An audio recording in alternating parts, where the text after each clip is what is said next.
Hello friends, welcome to our channel AVP Chemistry class. Today's topic UG GRB Chemistry la 5th unit Thermodynamics. அதில் உள்ள definitions தான் system, surrounding and boundary. So இதை பற்றி பார்க்குறதுக்கு முன்னாடி ஒரு எக்ஸாம்பிள் பார்த்தா இன்னும் ஐடியா இருக்கிறது நல்லா கிடைக்கும். அதாவது எக்ஸாம்பிளுக்கு நம்ம என்ன எடுத்துக்கிறோம்னா ஒரு எக் எடுத்துருக்கோம். அப்போ அந்த எக்கோட இன்சைடில் என்ன இருக்கும், மஞ்சள் கரு இருக்கும். அதுக்கு அடுத்து உள்ள வெள்ளைக்கரு இருக்கும். இது மஞ்சள் கருவில் இருக்கும், இது ஒயிட் கலரில் இருக்கும். அதுக்கு அடுத்து அதோட அவுட் சைடில் வந்து ஒரு ஓடு இருக்கும், வெள்ளை கலரில் ஓடு இருக்கும். ஸோ அப்போ அந்த மஞ்சள் கருவாக இருக்குல்ல, அந்த மஞ்சள் கரு தான் நம்ம என்னென்னு சொல்கிறோன்னா சிஸ்டம். அது சுற்றி இருக்கக்கூடிய வெள்ளை கரு தான் என்னென்னா சரௌண்டிங். அடுத்து அந்த ஓடு இருக்குல்ல, அந்த ஓடு தான் என்னென்னா யூனிவர்ஸ். அடுத்து இந்த சிஸ்டமையும் சரௌண்டிங்கையும் வந்து டச் பண்ணியிருக்கக்கூடிய லைனு, இந்த லைன் தான் நம்ம என்னன்னு சொல்கிறோம்னா வந்து பவுண்டரி. இந்த லைன் தான் பவுண்ட்ரி. ஸோ அப்போ வந்து இன்சைடில் இருக்கக்கூடிய போர்ஷன் தான் சிஸ்டம், அதுக்கு அடுத்து வெளியே இருக்கிறது சரௌண்டிங், அதுக்கு அதை சுற்றி இருக்கக்கூடிய ஓடு தான் யூனிவர்ஸ் அப்படின்னு சொல்லியிருக்கேன். அப்போ அந்த யூனிவர்ஸுக்குள்ளே என்னெல்லாம் இருக்கும், சிஸ்டமும் இருக்கும், சரௌண்டிங்கும் இருக்கும். ஓகேவா? ஸோ அப்போ இதை வந்து கிளியர் இந்த ஐடியா கிடச்சிதுன்னா அதுக்கப்புறம் பார்க்கும்போது ஈஸியாக இருக்கும். ஓகே, ஸோ இப்போ பார்ப்போம். First system. System.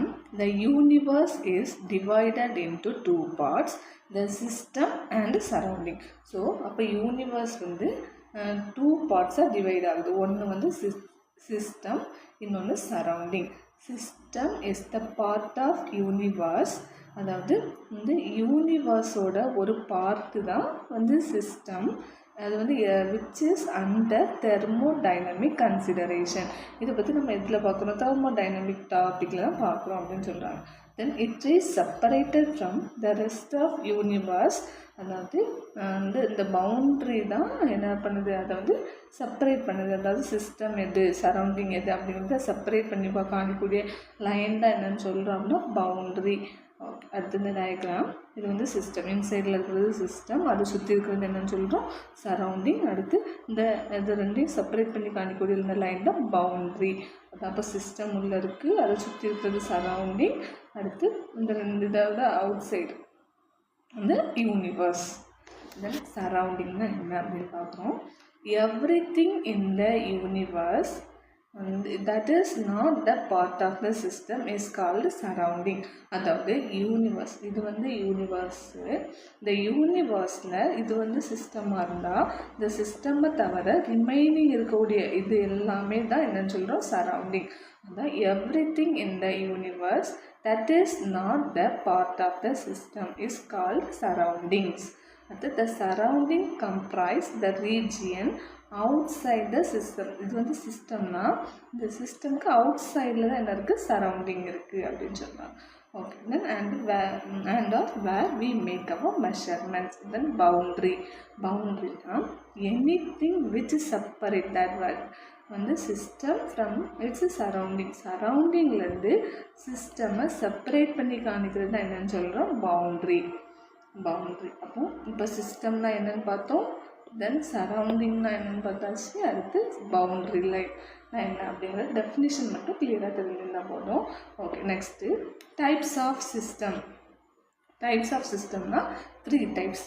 வந்து சிஸ்டமை 3 டைப்ஸாக அது வந்து டிவைட் பண்ணுது. ஒன்று வந்து ஓப்பன் சிஸ்டம், தென் க்ளோஸ்டு சிஸ்டம், ஐசோலேட்டட் சிஸ்டம். அப்போ இதோட டெஃபினேஷனும் அதோட இந்த டேர்ம் மட்டும் இதுதான் என்ன அந்த டேர்ம் மட்டும் கிளியராக தெரிஞ்சுக்கிட்டாலே போதும். இதுதான் one word part. Okay, so அப்போ ஓப்பன் சிஸ்டம்னா என்ன, a system which can exchange both matter and energy from with it surrounding. அதாவது ஒரு இந்த சிஸ்டமில் வந்து மேட்டரும் energy, matter is nothing but mass.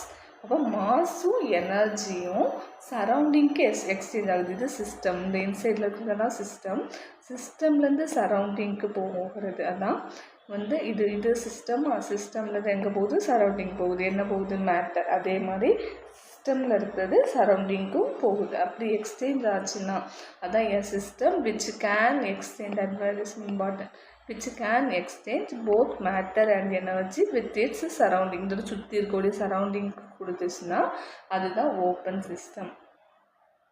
எக்ஸாம்பிளுக்கு ஹாட் வாட்டர் கண்டெய்ன்ட் இன் ஓப்பன் பீக்கர். நம்ம வந்து ஒரு ஓப்பன் பீக்கர் வந்து ஓப்பன் பீக்கர்னால் ஒரு பீக்கர் எடுத்து அதை வந்து க்ளோஸ் பண்ணலை, அதில் உள்ள ஹாட் வாட்டர். இப்போ பீக்கரில் இருக்கக்கூடிய ஹாட் வாட்டர் எப்படி இருக்கும், அது வந்து அதோட எனர்ஜி வந்து ஹீட்டாக லிபரேட் ஆகும், போயிட்டுருக்கும், அது ஆவியாக போயிட்டுருக்கும், அது அதோட எனர்ஜி. அது மாதிரி அது வந்து ஹீட்டாக இருக்கிறதுனால அதோட மாசுமே கம்மியாகும். ஸோ அப்போ இந்த ரெண்டுமே என்ன ஆகும், எக்ஸ்சேஞ்ச் ஆகுது. ஏன்னா சிஸ்டம்லேருந்து சரௌண்டிங்க்கு எக்ஸ்சேஞ்ச் ஆகுது. என்னதெல்லாம், அதோட மாசும் எனர்ஜியும். ஸோ அப்போ எக்ஸாம்பிள் ஹாட் வாட்டர் கண்டெய்ன்ட் இன் எ ஓப்பன் பீக்கர். அது மட்டும் இல்லாமல் all living things and chemical reaction, அதாவது உயிர் வாழ்கிற எல்லாமே அது அண்ட் கெமிக்கல் ரியாக்ஷன், இதெல்லாம் வந்து ஓப்பன் சிஸ்டம்க்கு எக்ஸாம்பிள். தென் இந்த மெயின் கண்டிஷன் வந்து என்னது can exchange both matter and energy. Exchange ஆகிறதுனால delta E change in energy not equal to 0, then change in matter not equal to 0. So அப்போ கேன் எக்ஸ்சேஞ்சுன்னு வந்துச்சுன்னா can எக்ஸ்சேஞ்சுன்னு வந்துன்னா நாட் ஈக்குவல் டு 0. அடுத்து closed system. A system which can exchange only energy not matter. அதாவது எனர்ஜியை மட்டும் சிஸ்டம்லேருந்து சரௌண்டிங்க்கு exchange பண்ணுறது தான். எனர்ஜி மட்டும் சிஸ்டம்லேருந்து சரௌண்டிங்க்கு போகுதுன்னா வந்து மேட்டர் வந்து சிஸ்டமில் மட்டும்தான் இருக்குது, சரௌண்டிங்க்கு போகலை. ஸோ அதான் can exchange only energy but not matter with it's surrounding is called closed system. Example hot water contained in a closed beaker. ஒரு க்ளோஸ் பண்ண பீக்கரில் ஹாட் வாட்டர் எடுத்தோம்னா அதில் வந்து எனர்ஜி மட்டும்தான் லிபரேட் ஆகும், அதோட மாஸில் அதோட அந்த அமௌண்ட்டில் எந்த சேஞ்சஸுமே இருக்காது. அதுதான் அது சேஞ்சஸ் வந்து எக்ஸ்சேஞ்ச் ஆகாது, அது அப்போ வச்ச மாதிரியே தான் அப்படியே இருக்கும். ஸோ அதான் the change in matter equal to 0, change in energy not equal to 0, இதுதான் கண்டிஷன். அப்போ நான் delta E not equal 0, delta M 0, அதுனா என்னது க்ளோஸ்டு சிஸ்டம்.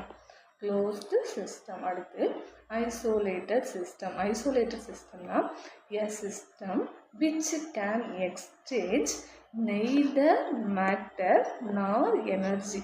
அதாவது மேட்டரும் எக்ஸ்சேஞ்ச் ஆகலை, எனர்ஜியும் எக்ஸ்சேஞ்ச் ஆகலை, அப்படி இருந்துச்சுன்னா அதுதான் என்னென்னா ஐசோலேட்டட் சிஸ்டம். அதான் ஒரு சிஸ்டம்லேருந்து சரௌண்டிங்க்கு மேட்டரும் எனர்ஜியும் எக்ஸ்சேஞ்ச் ஆகலை அப்படின்னா அதுதான் isolated system. Example hot water contained in thermos flask. ஃப்ளாஸ்கில் இருக்கக்கூடிய ஹாட் வாட்டர் வந்து example of isolated system. Okay, so இதுக்கு வந்து தெரிஞ்சுக்கோங்க. அப்போ ஃப்ளாஸ்க் வந்து ஐசோலேட்டட் சிஸ்டம்க்கு எக்ஸாம்பிள். அடுத்து இது சிஸ்டம், இது சரௌண்டிங்.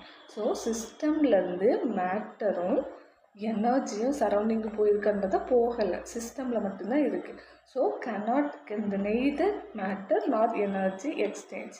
அப்போ delta M change in matter equal to 0, change in energy equal to 0. இது வந்து example of isolated system. Then macroscopic property. Macroscopic ப்ராப்பர்ட்டினா macro. What's the meaning of macro? மேக்ரோனாலே large number of particle. Suppose மைக்ரோனா smallest particle. So அப்போ மேக்ரோனா largest number of particle. So அதோட இந்த ப்ராப்பர்ட்டியை பற்றி படிக்கிறதா தான் the properties associated with a macroscopic system that is nothing but large consisting of large number of particle. அதுதான் என்னென்னா மேக்ரோஸ்கோபிக் ப்ராப்பர்ட்டி. என்ன ப்ராப்பர்ட்டினா ஒன்று வந்து extensive property, another one is intensive property. Extensive property. அப்போ எக்ஸ்டென்சிவ்னாலே த ப்ராப்பர்ட்டி that depend. இப்போ வந்து சப்போஸ் இன்டென்சிவ்னு பார்த்தா இன்டிபெண்ட், இது வந்து இன்டென்சிவ், அப்போ இன்டிபெண்ட். ஸோ அப்போ எக்ஸ்டென்சிவ்னா depends on the mass or size of the system. Already அது வந்து அந்த மேக்ரோஸ்கோப்பிக்னாலே லார்ஜ் நம்பர், அதோட சைஸும் அதோட மாஸையும் டிபெண்ட் பண்ணி இருந்துச்சுன்னா அதுதான் வந்து extensive property. So the property that depends mass or the size of the system is called extensive property. இது intensive property na independent of the mass or size of the system தான் என்னது intensive property. அப்போ example of extensive property வந்து இதை எதை பற்றி பார்ப்போம்னா எக்ஸ்டென்சிவில் maximum இந்த கெமிஸ்ட்ரியில் படிக்கக்கூடிய டேர்ம்ஸ் எல்லாம் இருந்துச்சுன்னா அது எக்ஸ்டென்சிவ் ப்ராப்பர்ட்டி. அதே இன்டென்சிவ் ப்ராப்பர்ட்டினா ஃபிசிக்ஸில் உள்ள டேர்ம்ஸ்லாம் பற்றி பார்த்தோம்னா அது இன்டென்சிவ் ப்ராப்பர்ட்டி. அப்போது வந்து எக்ஸ்டென்சிவ் ப்ராப்பர்ட்டி எக்ஸாம்பிள் வந்து volume, then number of moles, then mass, internal energy, enthalpy, then entropy, free energy, அது heat capacity. இதை பற்றி பார்க்குறது தான் இதே ஹீட் கெப்பாசிட்டின்னு வந்து எக்ஸ்டென்சிவ் ப்ராப்பர்ட்டி, அதே ஸ்பெசிஃபிக் ஹீட் கெப்பாசிட்டின்னு வந்து இன்டென்சிவ் ப்ராப்பர்ட்டி. வந்து எக்ஸ்டென்சிவ் ப்ராப்பர்ட்டி எக்ஸாம்பிள் பார்த்துச்சு. தென் இன்டென்சிவ் ப்ராப்பர்ட்டியோட எக்ஸாம்பிள் ரிஃப்ராக்டிவ் இண்டெக்ஸ். இது வந்து நம்ம ஃபிசிக்ஸில் லைட்டில் பார்ப்போம். Refractive index, surface tension, density, டெம்பரேச்சருங்களே பாயிலிங் பாயிண்ட், ஃப்ரீசிங் பாயிண்ட் வந்துடும். தென் மோலார் வால்யூம், மோலார் வச்சு வரக்கூடிய எல்லாமே வந்து இன்டென்சிவ் ப்ராப்பர்ட்டி. இப்போ மோலார் வால்யூம், மோலார் மாஸ் மற்றும் molarity, mole fraction, molality, specific heat capacity, இது எல்லாமே எக்ஸாம்பிள்ஸ் ஆஃப் இன்டென்சிவ் ப்ராப்பர்ட்டி.